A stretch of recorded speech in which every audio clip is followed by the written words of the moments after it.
sort of a returning review for us, the audiobook version of Project Hail Mary. Yes, indeed. So for those of you who didn't watch our movie review of it, the basic premise of this story, and because we've already done a movie review, I won't go into the plot as much, except for where it differs from the movie. A bunch of microorganisms called astrophage that are capable of absorbing light and multiplying end up becoming so prevalent in our solar system that they can start to dim the output of the sun, which will doom the Earth to an ice age. And so an intrepid crew of astronauts is sent out to a neighboring planet, the Tau Ceti, or neighboring star system, I should say, Tau Ceti. And in the course of it, only the science officer, Grace, makes it through. And he encounters an alien researching the same phenomenon, and the two of them team up to try to figure out how to stop the astrophage from destroying both of their planets. Yeah. So, because the audiobook is 14 hours long, and the movie is about 2.5 pushing 3 hours, 2.5 pushing 3 hours. Yeah. Of course, you're going to have some things cut. And I think that my overall takeaway is that the biggest change from the book to the movie is, okay, Lord and Miller have a particular style. They like to be silly. They've liked to be silly since Clone High. They've liked to be silly since the Lego movie. They got too silly and got fired off of Solo. They like to be silly in the Spider-Verse movies. They have a very silly sensibility. Yeah. On top of that, because of the nature of the medium, in a book you can have a long diversion about how Grace and Rocky team up and figure out particular engineering problems. You can go more into how things are accomplished. You can have some more time for success and failure. Yeah.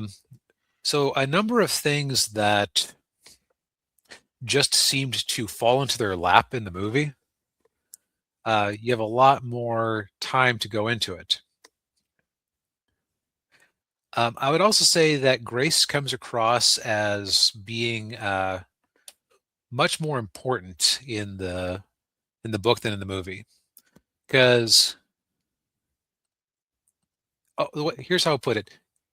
You can disagree with me and tell me if I'm off base, but in the movie, it often seemed like he was just chosen by, let's see, what was her name again? Strat, the older woman. It seemed like he was just kind of picked out of nowhere by Strat. Yeah. And like he was just being dragged along the whole time. Yeah, I definitely got that sense. Yeah. Well, she picked it, if I remember right, she picked him because he had a very unorthodox views on what is needed to create life, I think. Right. And so she chose him as like a person to research this alien sample that they got. Yeah, and then but yeah, no, you're right. Yeah, like every single time like they were doing something with this, she's just like, okay, well, come along, okay, you're sitting in on this meeting, okay, we're doing this now, and now you're doing this, okay, well, we lost our whole science officer team, so you're going into space now. Yep. At gunpoint.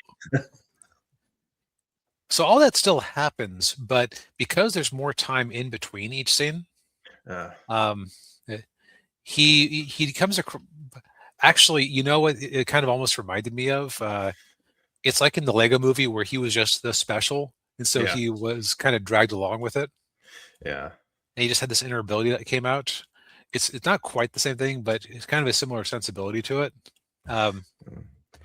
In the book, it's like he gets brought in because he's an expert and can do this testing to try to investigate the astrophage, and then it's like he keeps coming up with ideas where that I believe were ascribed to other people in the movie just to like make things go faster.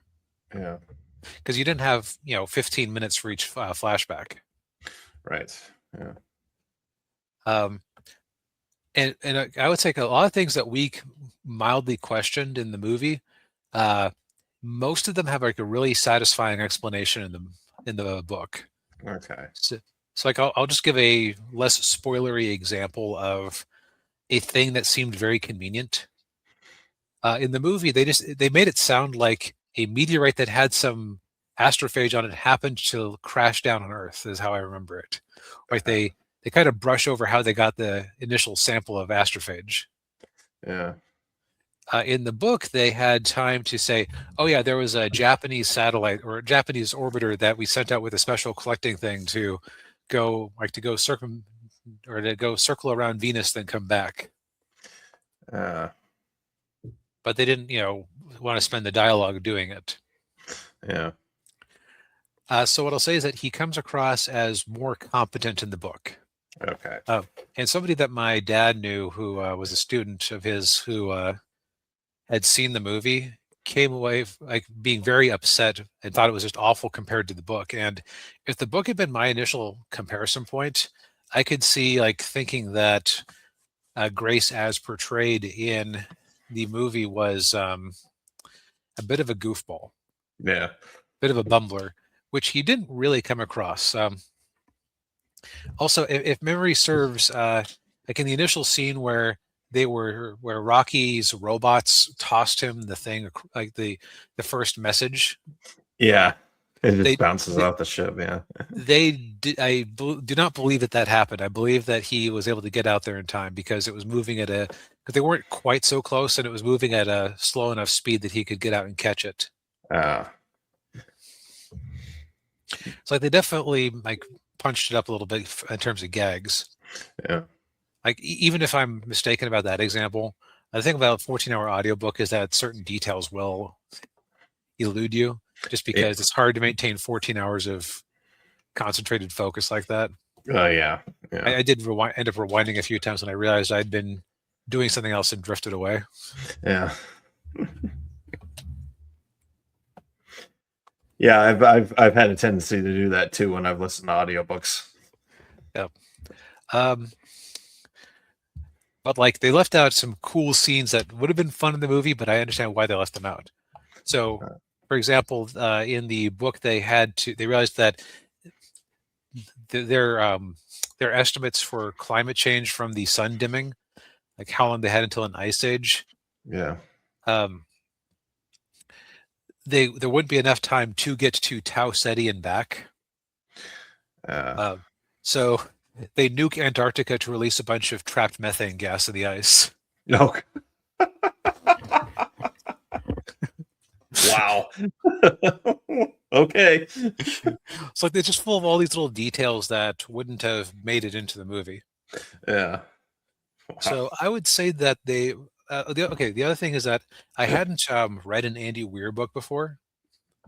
If I had to just say, like, and this actually came out in his interview that he did with the Critical Drinker, is that he doesn't really like. He has a hard time picturing people to describe them, so he always leaves descriptions out.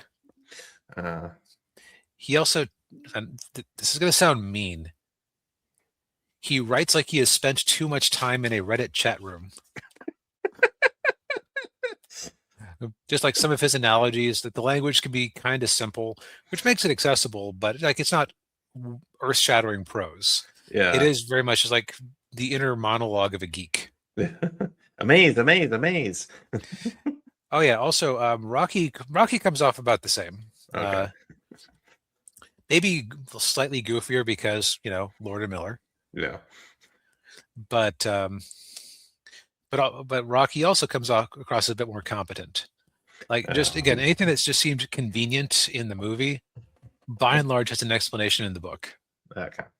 The only thing I would say that I don't still have an adequate explanation of is that the aliens don't know what radiation is. Now they had a better explanation of why they didn't know what radiation is, because their planet has such a thick atmosphere that sunlight barely penetrated, so they didn't have eyes, so they didn't like have a need to know what radiation was. Uh, And all of their space travel to that point had been orbital, where they were still inside of their planet's ultra strong magnetic field. So again, no exposure to cosmic rays or anything.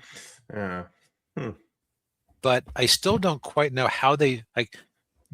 He mentions like that how amazed he was that they sorted out space travel and space and everything without having eyes or knowing what radiation is. And it's like, if you don't have eyes, what are you scanning the skies with? Yeah. You can't exactly like send a sonar pulse out into space, no matter what Star Trek Discovery would tell you. Yeah. Man. Mm. Anyway, I would say that both are fine experiences. I might almost recommend that. I think that the order I did it in, where I watched the movie first, then listened to the audiobook, um, was probably the right one, because then I was finding out new details instead of going, they cut out X. X was my favorite scene. Yeah. Which is kind of the bane of a lot of movies that are adapted from books. Is they have to make a lot of creative choices as to what they include and what they get rid of, and then sometimes they will get rid of something that a lot of people or readers will be like, oh, that was my favorite part, and like, oh, I like that scene when so and so said that, and then they cut that Right. out. I would say that probably the most famous example in recent memory, or even not so recent memory, is Tom Bombadil Hmm. from Lord of the Rings. Oh yeah. Yeah, what was that? That was He was a character who just was kind of like, a lot of people said he's kind of a tumor on the story, but it's like he's like an initial character who they run into very early on, who just had no presence whatsoever in the movie because there really wasn't a good spot to throw him in. oh yeah. It's like he has like a long part of he has like a long chunk of the first part of the first book, but he doesn't really add anything technically. He's just like an adventure that they have, which, for a fantasy story, having a random side adventure is a-okay, but it would, like, you would have added like 15, 20 minutes to the movie to do him properly, and would you have actually gained anything from it? Yeah. Yeah, I can see that. Yeah, yeah, adding 15-20 minutes onto a movie that's already 3 hours. Like, Yeah, a bit much of an ask, yeah, especially for a character who doesn't appear again. yeah, Also, from an audiobook production angle, very nicely done. It was narrated by Ray Porter, who uh, does a good job of reading it, emoting it, doing different voices. They also do something neat where, while Grace is learning to understand Rocky's language, they kind of like noodle around on the synthesizer whenever he's speaking. uh, So it's very neat. yeah. Oh, cool. It's a good production. Yeah.